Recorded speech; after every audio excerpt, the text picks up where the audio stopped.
വിശുദ്ധതകൾ വിശുദ്ധിയുള്ളവർക്കും വെടിപ്പുള്ളവർക്കും നൽകപ്പെടുന്നു. പരിശുദ്ധനായ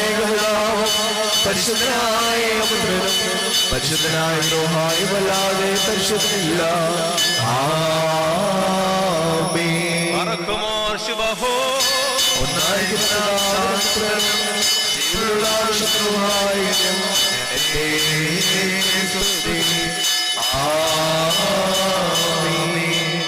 തന്റെ കരുണയാൽ ലോകത്തെ മെനഞ്ഞുണ്ടാക്കിയ പരിശുദ്ധനായ ഏകപിതാവ് നമ്മോടുകൂടെ.